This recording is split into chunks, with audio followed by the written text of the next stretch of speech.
নমস্কাৰ সকলোকে স্বাগতম জনাইছোঁ দ্য ক্লাছ টিচাৰ্ছলৈকে মই ধন ছাৰ আশা কৰোঁ সকলো ভালেই আছে আমি আজি যি আমি মধ্যযুগৰ ভাৰতৰ ইতিহাস বা মেডিয়েভেল ইণ্ডিয়ান হিষ্ট্ৰীৰ যি ছেশ্যন চলি আছিল প্লেলিষ্টত যিটো ছিৰিজ চলি আছিল তাৰ দ্বিতীয়টো পাৰ্ট লৈ আপোনালোকৰ সন্মুখত উপস্থিত হৈছোঁ এই পাৰ্টত আমি যোৱা ক্লাছত আমি চাইছিলোঁ ভাঙনি কৰিছিলোঁ যে মধ্যযুগৰ ভাৰতৰ ইতিহাস বা মেডিয়েভেল ইণ্ডিয়ান হিষ্ট্ৰীক কিমানকেইটা অধ্যায়ত ভাগ কৰিব পাৰি আজি আমি এটা এটাকৈ অধ্যায়বোৰ আৰম্ভ কৰিম আৰু অলমোষ্ট 10-12টা বা যিমানটা ক্লাছ নালাগে কিয় আমি মধ্যযুগৰ ভাৰতৰ ইতিহাস বা মেডিয়েভেল ইণ্ডিয়ান হিষ্ট্ৰী বহুত ধুনীয়াকৈ সম্পূৰ্ণ কৰিম যাতে আপোনালোকে যিকোনো এক্সাম নিদিয়ক কিয় বা যিকোনো এক্সামৰ কাৰণে প্ৰিপাৰেশ্যন চলাই নাথাকক কিয় লাগিলে এডিআৰই হওক বা একদম দূৰৰ এপিএছচি লৈকে হওক আপোনালোকে ইয়াৰ পৰা বহুত বেছি সহায় পাব বুলি আমি আশাবাদী আজি আমাৰ প্ৰথমটো চেপ্টাৰ হ'ব থ্ৰী মুছলিম ইনভেজন আমি ত্ৰিপাক্ষিক যি যুদ্ধ আছিল ট্ৰাইপাৰ্টাইট ষ্ট্ৰাগল ইয়াৰ বিষয়ে আমি নেক্সট ক্লাছত চাম যিহেতু ৰিলেটেড নহয় বাট তিনিজন মুছলিম আক্ৰমণকাৰী যোনে ভাৰতত প্ৰথম আক্ৰমণ কৰিছিল এজ এ মুছলিম হিচাপে মানে প্ৰথম মুছলিমৰ আক্ৰমণ সেই চেপ্টাৰটো আৰম্ভ কৰিম যাক আমি কওঁ তিনি মুছলিম আক্ৰমণকাৰী বা three Muslim invasion in India যাৰ জৰিয়তে ভাৰতত প্ৰথম মুছলিমৰ আৰম্ভণি হৈছিল চাওঁ আমি যোৱা ক্লাছত ডিছকাছ কৰিছিলোঁ বিভিন্ন অধ্যায়ৰ বিষয়ে মেডিয়েভেল ইণ্ডিয়ান হিষ্ট্ৰীত আজি তাৰ প্ৰথমটো যিটো অধ্যায় আছে মেডিয়েভেল ইণ্ডিয়া ইয়াৰ মানে আমাৰ মধ্যযুগৰ ভাৰতৰ ইতিহাস মধ্যযুগৰ ভাৰতত আমি আজি প্ৰথমটো চেপ্টাৰ আৰম্ভ কৰিম যিটো হ'ব থ্ৰী মুছলিম ইনভেজন বা তিনিজন মুছলিম আক্ৰমণকাৰী ঠিক আছে তিনিজন মুছলিম আক্ৰমণকাৰীৰ বিষয়ে আমি চাম যোনে ভাৰতত প্ৰথম আক্ৰমণ কৰিছিল বা ইনভেড কৰিছিল যাৰ জৰিয়তে অসমত মুছলিম ধৰ্মাৱলম্বী লোকৰ আৰম্ভণি হয় চাওঁ আহক ইয়াৰ যেতিয়া আমি থ্ৰী মুছলিম ইনভেজন পঢ়িম এই যিটো আমাৰ অধ্যায় আছে এইটো আমাৰ দ্বিতীয় যিটো অধ্যায় হ'বলৈ গৈ আছে দিল্লী চুলতানেট তাৰ লগত সমূলি জড়িত আৰু তাৰ পিছতো আমি মোগল এম্পায়াৰ যেতিয়া পঢ়িম সেইখিনি পঢ়াৰ আগতেও আমি এই বিষয়ে জানিব লাগিব তিনিজন মুছলিম আক্ৰমণকাৰী ভাৰতৰ বা থ্ৰী মুছলিম ইনভেজন চাওঁ থ্ৰী মুছলিম ইনভেজনৰ এই তিনিজন মুছলিম আক্ৰমণকাৰী আছিল প্ৰথমজন আছিল মহম্মদ বিন কাছিম যোৱা ক্লাছত এটা আভাস দিছিলোঁ মই আপোনালোকক মহম্মদ বিন কাছিমে 712 এডিত 712 এডিত সিন্ধত আক্ৰমণ কৰিছিল ক'ত সিন্ধ এতিয়া ক'ত আছে পাকিস্তানত আছে ইয়াৰ পিছত তেওঁ এবাৰে আক্ৰমণ কৰিছিল সিন্ধত তেওঁ প্ৰথম মুছলিম আক্ৰমণ কৰিছিল যোনে ভাৰতত আক্ৰমণ কৰিছিল আৰু এটা কথা মন দিব আগৰ দিনত যেতিয়া মুছলিম আক্ৰমণকাৰীসকলে বা মুছলিম ইনভেডাৰ্ছসকলে ভাৰতত ইনভেড কৰিছিল তেওঁলোকে ভাৰতক ৰুল কৰিম বুলি বা ভাৰতক শাসন কৰিম বুলি ভাবি ইনভেড কৰা নাছিল তেওঁলোকে কিহৰ কাৰণে ইনভেড কৰিছিল অনলি ফৰ দ্য ৱেল্থ সম্পত্তিৰ কাৰণে ইনভেড কৰিছিল ইয়াৰ পৰা তেওঁলোকে লুটি লৈ গৈছিল বহুতো ধন সম্পত্তি আমি চাম আমি এটা আভাস ল'ম আমি উদাহৰণ চাম যে কিমান লুটিছিল প্ৰথমজন আছিল মহম্মদ বিন কাছিম 712 এডিত তেখেতে সিন্ধত আক্ৰমণ কৰিছিল দ্বিতীয়জন আছিল মাহমুদ গজনী যাক আমি মাহমুদ গজনবী বুলিও কওঁ সো মাহমুদ গজনী যোনে ভাৰতক 17 বাৰ আক্ৰমণ কৰিছিল কিমান বাৰ 17 টাইমছ তেওঁ শুনা মাহমুদ গজনী যদি চাওঁ তেখেতে চেন্ট্ৰেল এছিয়াত যেতিয়া তেখেতৰ শাসন আৰম্ভ হৈছিল তেখেত ৰজা হৈছিল 999 এডি 999 এডি ঠিক আছে 999 এডিত তেখেত ৰজা হ'ল তাৰ 2 বছৰ পিছৰ পৰাই তেখেতে ভাৰতত আক্ৰমণ আৰম্ভ কৰিছিল তো তেখেতৰ ভাৰতৰ আক্ৰমণ 1001 এডিৰ পৰা আৰম্ভ হৈছিল আৰু ই চলিছিল 1027 এডি লৈকে কিছুমান বুকত 1025 এডিও আপোনালোকে পাব ঠিক আছে বাৰু যি কি নহওক কিয় মাহমুদ গজনীয়ে কিমান বাৰ আক্ৰমণ কৰিছিল টোটেল 17 টাইমছ আক্ৰমণ কৰিছিল ভাৰতত অনলি ফৰ দ্য ৱেল্থ তেখেতৰ বাকি আক্ৰমণকাৰীসকলৰ দৰে তেখেতৰ ইচ্ছা নাছিল যে ভাৰতত শাসন কৰিব তেখেতে ৱেল্থৰ কাৰণে আক্ৰমণ কৰিছিল এতিয়া চাও 3 নম্বৰত হ'ব তিনিজন মুছলিম ইনভেডাৰ্ছ তো 3 নম্বৰত হ'ব মহম্মদ ঘোৰীয়ে ভাৰতত 5 বাৰ আক্ৰমণ কৰিছিল এতিয়া মেইন প্ৰবলেমটো হ'ল যে বেছিভাগ বুকত আমি পঢ়িলে পাও যে মহম্মদ ঘোৰীয়ে দুবাৰ আক্ৰমণ কৰিছিল স্পেসিফিক্যালি মেনশন থাকে যে পৃথ্বীৰাজ চৌহানৰ লগত যে যুদ্ধ আছিল 1191 আৰু 1192 এই দুবাৰে আক্ৰমণ কৰা বুলি পাও আমি বা যদি আমি ভালদৰে চাও আমি গম পাও যে মহম্মদ ঘোৰীয়ে ভাৰতত 5 বাৰ আক্ৰমণ কৰিছিল 1175 1178 1191 আৰু 92 তাৰ ইনৰ প্ৰথম আৰু দ্বিতীয় যুদ্ধ এণ্ড 1194 য'ত জয়চান্দ হৰুৱাইছিল মহম্মদ ঘোৰীয়ে মই আজি সাধু কথা এটাও কম যাৰ জৰিয়তে আপোনালোকৰ মনত থাকি যাব চাওক মহম্মদ ঘোৰীয়ে 5 বাৰ আক্ৰমণ কৰিছিল 5 টাইমছ আক্ৰমণ কৰিছিল ভাৰতক তেওঁ মুখ্য উদ্দেশ্য আৰম্ভণিত কি আছিল ভাৰতক শাসন কৰা নহয়, ভাৰতৰ পৰা লুটি লৈ যোৱা। তাত পিছলৈ গৈ তেওঁৰ পৰাই আৰম্ভ হৈছিল দিল্লী চুলতানেটৰ, মানে তেওঁৰ পৰাই বুলি ডিৰেক্টলি নহয়, প্ৰত্যক্ষভাৱে নহয়, পৰোক্ষভাৱে আৰম্ভ হৈছিল, ইনডাইৰেক্টলি আৰম্ভ হৈছিল, কাৰণ তেওঁৰ যিজন সকলোতকৈ বিশ্বাসযোগ্য শ্লেভ আছিল, দাস আছিল, যাক তেওঁ বহুত ভাল পাইছিল, কুতুবুদ্দিন আইবাক, তেওঁৰ মৃত্যুৰ পিছত 1206, কিছুমান বুকত কয় যে আফগানিস্তানলৈ ঘূৰি গৈছিল 1206, বাট বেছিভাগ বুকত পাব যে মৃত্যু হৈছিল 1206। 1206 মৃত্যুৰ পিছত তেখেতে নিজৰ শ্লেভ কুতুবুদ্দিন আইবাকক কৈছিল যে আপুনি দিল্লী যিখিনি এৰিয়া মই জিকিলো, আমি পঢ়িম কেনেকৈ জিকিছিল, দিল্লী যিখিনি এৰিয়া মই জিকিলো সেই এৰিয়াখিনিত আপুনি ৰুল কৰক। কুতুবুদ্দিন আইবাক যিহেতু শ্লেভ আছিল বা দাস আছিল মহম্মদ ঘড়ীৰ, সেইকাৰণে তেওঁ যেতিয়া 1206 প্ৰথম যিটো বংশ আৰম্ভ কৰিছিল দিল্লী চুলতানেটৰ, এই বংশটোৰ নাম ৰাখিছিল শ্লেভ বংশ, শ্লেভ ডাইনেষ্টি বা দাস বংশ। 1206 পৰা 1290 লৈকে তেওঁ 4 বছৰ কাল 5 বছৰ ৰাজত্ব কৰিছিল কুতুবুদ্দিন আইবাকে। 1206 পৰা 1210 যেতিয়া আমি বংশ হিচাপত পঢ়িম তেতিয়া আমি ইয়াৰ বিষয়ে ভালদৰে চাম। এতিয়া চাওক, মহম্মদ ঘড়ীয়ে 5 বাৰ আক্ৰমণ কৰিছিল ভাৰতত, 1175 পৰা আদি কৰি 1194 লৈ, ঠিক আছে, মাউণ্ট আবুত আক্ৰমণ কৰিছিল, এনেকুৱাকে 5 বাৰ আক্ৰমণ কৰিছিল। এতিয়া এটা মন দিব, মই বাৰে বাৰে আপোনালোকক কৈ আছো যে আৰম্ভণিত মুছলিম আক্ৰমণকাৰীসকলে কিয় আক্ৰমণ কৰিছিল? অনলি ফৰ দ্য ৱেল্থ, ধন সম্পত্তিৰ কাৰণে। এটা আভাস লওক যে মাহমুদ গজনীয়ে 17 বাৰ আক্ৰমণ কৰিছিল। আমি বাকীবোৰৰ কথা নুসুধো, আমি নাচাও, আমি মাহমুদ গজনীৰ কথা চাম যে মাহমুদ গজনীয়ে 17 বাৰ আক্ৰমণ কৰিছিল। এই 17 বাৰ যেতিয়া তেখেতে আক্ৰমণ কৰিছিল, তাৰ ভিতৰত এবাৰ আক্ৰমণ কৰিছিল সোমনাথ টেম্পলত। 17 বাৰৰ ভিতৰত এবাৰ আছিল ক'ত? সোমনাথ টেম্পল। আমি গোটেই কেইবাৰ আক্ৰমণৰ কথাও চোৱা নাই, আমি এই 17 বাৰৰ ভিতৰত কেৱল এটা আক্ৰমণৰ কথা চাই আছো। 17 বাৰৰ ভিতৰত এবাৰ আক্ৰমণ কৰিছিল সোমনাথ টেম্পলত। আৰু এই সোমনাথ টেম্পলৰ পৰা তেখেতে কিমান ধন সম্পত্তি লুটি লৈ গ'ল এবাৰ চাওঁ আহক। মাহমুদ গজনীয়ে 17 বাৰৰ ভিতৰত এবাৰ আক্ৰমণ কৰিছিল 1025 AD-ত তেখেতে আক্ৰমণ কৰিছিল ক'ত? সোমনাথ টেম্পলত। তেখেতে ক'ত আক্ৰমণ কৰিছিল? সোমনাথ টেম্পল। এটা আভাস লওঁ, সোমনাথ টেম্পল আছে গুজৰাটত, সোমনাথ টেম্পল, সোমনাথ মন্দিৰ আছে গুজৰাটত, আৰু এই সোমনাথ টেম্পলটো শিৱ মন্দিৰ হয় এটা। যেতিয়া তেখেতে সোমনাথ টেম্পলত আক্ৰমণ কৰিলে, তাৰ পৰা তেখেতে কিমান লুটি লৈ গ'ল? কোৱা যায় যে তাৰ পৰা তেখেতে 700 মান অফ গোল্ড আৰু 1200 মান অফ চিলভাৰ লুটি লৈ গৈছিল। কিমান? 700 মান অফ গোল্ড আৰু 1200 মান অফ চিলভাৰ, ৰূপ লুটি লৈ গৈছিল। তো সোণ নিছিল 700 মান আৰু চিলভাৰ নিছিল 1200 মান। এতিয়া মান মানে কি বুজায়? 1 মান মানে হৈছে 40 কেজি, 1 মান মানে কিমান? 40 কেজি। তো এই হিচাপত চাবলৈ গ'লে 700 মান মানে হ'ব আপোনাৰ অলমোষ্ট 28,000 কেজি, 28,000 কেজি সোণ, গোল্ড, আৰু ৰূপ যদি চাই আপোনালোকে 48,000 কেজি ৰূপ তেখেতে এবাৰত লুটিছিল সোমনাথ টেম্পলৰ পৰা, ঠিক আছে। 28,000 কেজি ধন ইমান সহজ নহয়, হয়নে নহয়? 28,000 কেজি, এতিয়া যদি 28,000 কেজি পোৱা যায়, গতিকে গুৱাহাটীখন নিজৰ হৈ যাব।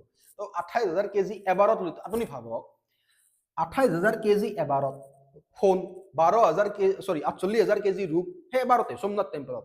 বাকী 16 বাৰ আছে, বাকী ইনভেডাৰ্ছ বা আক্ৰমণকাৰীসকল আছে, তাৰ ওপৰত আকৌ ব্ৰিটিছ আহি আমাক সমূলি লুটি লৈ গ'ল। তো ভাৰতখনক সোণেকি চিৰিয়া বুলি যে কোৱা গৈছিল, এনে কোৱা যোৱা নাছিল।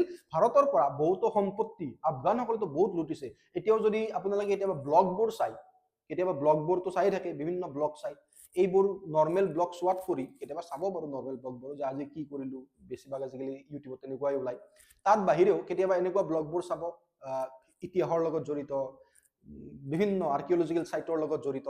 তো আপুনি গম পাব যে এতিয়াও বহুতো বস্তু কোৱা যায় যে আফগানিস্তানত যিবোৰ ৰজাই লুটি লৈ গৈছিল, এতিয়াও আফগানিস্তানৰ কিছুমান জেগাত ধন সম্পত্তিবোৰ পুতি থোৱা আছে। কিমান সঁচা কিমান মিছা আমি নাজানো, বাট বহুত বস্তু লুটি লৈ গৈছিল সেই সময়ৰ মুছলিম আক্ৰমণকাৰীসকলে, ঠিক আছে। মাহমুদ গজনীৰ উদাহৰণৰ পৰা আমি গম পালো যে এবাৰতেই যদি ইমান বস্তু লুটিছিল, বাকীবোৰ সময়ত তেওঁ কিমান লুটি লৈ যাব, ঠিক আছে। তো এই কেইজন আছিল 3জন মুছলিম আক্ৰমণকাৰী। এতিয়া মন দি শুনক, শেষৰজন মুছলিম আক্ৰমণকাৰী আছিল মহম্মদ ঘড়ী। আৰু মহম্মদ ঘড়ীৰ কিয় ইমান ইম্পৰ্টেণ্ট আক্ৰমণ? চাওক, একদম মই সাধুকথাৰ টাইপত আপোনালোকক মহম্মদ ঘড়ীৰ কথা ক'ম, সাধুকথাৰ টাইপত মহম্মদ ঘড়ীৰ কথা ক'ম। চাওক, মহম্মদ ঘড়ীয়ে যেতিয়া আক্ৰমণ কৰিছিল, তেতিয়া ভাৰতখনক, মোৰ ভাৰতৰ মেপখন যদি ধৰি লওক অলপ দেখাত বেয়া হয়, বেয়া নাপাব, মোৰ আৰ্টিষ্ট যিটো মোৰ ভিতৰত আছে, সেই আৰ্টিষ্টজনৰে তেনেকুৱা ধৰণৰ মানে স্কিল, ঠিক আছে। ভাৰতখন যদি চাওঁ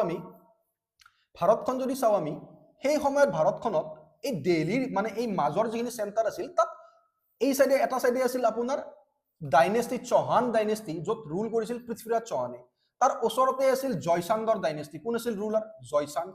ঠিক আছে, কাৰণ ওচৰ সেই এৰিয়াখিনি। এতিয়া চাওক, পৃথ্বীৰাজ চৌহান বহুত বেছি পাৱাৰফুল। এটা সাধু কথা শুনক। হ'ল কি যে পৃথ্বীৰাজ চৌহান আৰু জয়চান্দ সৰুৰ পৰাই নলে গলে লগা বন্ধু। পৃথ্বীৰাজ চৌহান বহুত বেছি শক্তিশালী। জয়চান্দ আৰু যিহেতু চাওক, আমাৰো নলে গলে লগা বন্ধু থাকে, বেষ্ট ফ্ৰেণ্ড ফৰ এভাৰ বুলি যদি কয়, বেষ্ট ফ্ৰেণ্ড মানে ভাই বুলি থাকে ল'ৰাবিলাকৰ। এই কথাটো হ'ল যে সৰুৰ পৰা একেলগে একদম নলে গলে লগা বন্ধু, দুয়ো একেলগে চিকাৰত যায়, অহা যোৱা আছে। ইজন ৰাজকুমাৰ আনজন ৰাজকুমাৰৰ ওচৰলৈ যায়, আনজন ইজনৰ ওচৰলৈ আহে। তো বহুত ভাল বন্ধু। হ'ল কি দুয়োৰে মাজত অহা যোৱা চলি আছে, দুয়োটা বংশৰ মাজত সম্পৰ্ক বহুত ভাল। যেতিয়া দুয়ো ৰজা হ'ল তেতিয়াও বন্ধুত্ব আছে, দুয়োৰো বিবাহ হ'ল তেতিয়াও বন্ধুত্ব আছে। তাৰ পিছত যেতিয়া জয়চান্দৰ এগৰাকী ছোৱালী জন্ম হ'ল, বহুত ৰূপৱতী ছোৱালী আছিল, জয়চান্দৰ ছোৱালী এজনী জন্ম হ'ল, ছোৱালীজনী বহুত ৰূপৱতী। পৃথ্বীৰাজ চৌহান প্ৰেমত পৰিল ছোৱালীজনী। যেতিয়া জয়চান্দে এই বস্তু, মই শ্বৰ্টকে ক'ব বিচাৰিছো, যেতিয়া জয়চান্দে এই বস্তুটো গম পালে, জয়চান্দৰ খং উঠি গ'ল। জয়চান্দে ভাবিলে বোলে জীয়ৰীৰ বয়সৰ তই প্ৰেম কৰিব আহিছা। তো জয়চান্দৰ ইচ্ছা নাছিল পৃথ্বীৰাজ চৌহানৰ লগত বিয়া দিয়া। জয়চান্দে কি কৰিলে, স্বয়ম্বৰ পাতিলে নিজৰ জীয়েকৰ কাৰণে। নিজৰ জীয়েকৰ কাৰণে কি কৰিলে? স্বয়ম্বৰ পাতিলে। এটা কথাটো শুনা, যেতিয়া স্বয়ম্বৰ পাতা গম পালে, জয়চান্দৰ যিজনী জীয়ৰী আছিল তেওঁ ভাল পায় পৃথ্বীৰাজ চৌহানক। তো তেওঁ চিঠি লিখিলে পৃথ্বীৰাজ চৌহানৰ ওচৰলৈ যে মানে লৈ যাওক আহি, বা মই নোৱাৰো আপুনি নহলে, এনেকুৱা ধৰণৰ কিবা চিঠি এখন লিখিলে চাগে। কি হ'ল যে পৃথ্বীৰাজ চৌহানে স্বয়ম্বৰৰ দিনাই জয়চান্দৰ জীয়ৰীক হৰণ কৰি লৈ গ'ল। যেতিয়া সকলোৰে আগত জয়চান্দৰ জীয়ৰীক হৰণ কৰি লৈ গ'ল স্বয়ম্বৰৰ পৰাই, জয়চান্দৰ এটা আক্ৰোশ বা খং এটা উঠিল। বাট এতিয়া জয়চান্দে একো কৰিব নোৱাৰে, কাৰণ জয়চান্দে জানে যে পৃথ্বীৰাজ চৌহান বহুত বেছি শক্তিশালী। জয়চান্দে গম পাইছিল যে পৃথ্বীৰাজ চৌহানৰ লগত তেওঁ নোৱাৰিব। তো ভিতৰৰ জুইকুৰা তেনেকেই থাকিল। জয়চান্দে ভাবিছিল যে আপোনাৰ টাইম আয়েগা, একদিনটো আহিব। সেই সময়ত 1191ত মহম্মদ ঘোৰীয়ে আক্ৰমণ কৰিছিল ভাৰতত। তো 1191ত মহম্মদ ঘোৰীয়ে আক্ৰমণ কৰিলে কাক? পৃথ্বীৰাজ চৌহানক, যাক কোৱা যায় তাৰেইনৰ যুদ্ধ, বেটেল অফ তাৰেইন ফাৰ্ষ্ট, তাৰেইনৰ প্ৰথম যুদ্ধ। তাৰেইন ফাৰ্ষ্ট, মই তাৰেইন ফাৰ্ষ্ট বুলি লিখি দিছো, অসমীয়াত তাৰেইনৰ প্ৰথম যুদ্ধ। এতিয়া কথাটো শুনা, তাৰেইন যিটো জেগা আছিল সেইটো পাহাৰেৰে আৱৰা আছিল এনেকে। ঠিক আছে, পাহাৰেৰে আৱৰা আছিল। তাৰেইনৰ যিটো জেগা আছিল পাহাৰেৰে আৱৰা আছিল। মাজৰ এইখিনি সমতল ভূমি, য'ত যুদ্ধক্ষেত্ৰ আছিল। ঠিক আছে, সূৰ্য যেন লাগিছেনে? আমি সৰুতে থাকিছিলো যে, মোৰ স্কিলটোৱে তেনেকুৱা। এতিয়া চা, পাহাৰেৰে আৱৰা আছিল, মাজত যুদ্ধক্ষেত্ৰ। তো কি আছিল যে এইফালৰ পৰা কেৱল এটা চাইডেৰে মানুহ সোমাব পাৰে।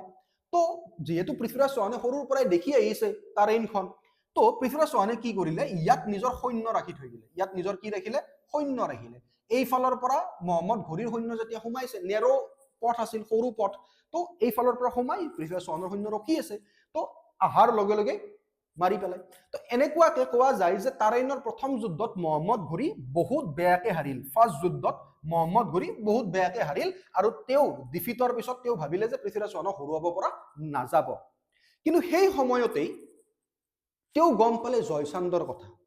তেওঁ জয়চান্দক মাতি বিৰাট তেল দিছে, গম পালা, যে আপুনি মোক সহায় কৰক, লাগিলে সৰি লাগিলে এবাৰ যেতিয়া মই চৌহান ডাইনেষ্টি জিকি ল'ম, আপোনাক এটা কাম কৰিম, গোটেই ডেইলি এই গোটেই মেইন চেন্ট্ৰেল ইণ্ডিয়াখিনি আপোনাক ৰুল কৰিবলৈ দি যাম। মইতো এনেও ইয়াত নাথাকো, মই সম্পত্তিৰ কাৰণেহে আহিছো।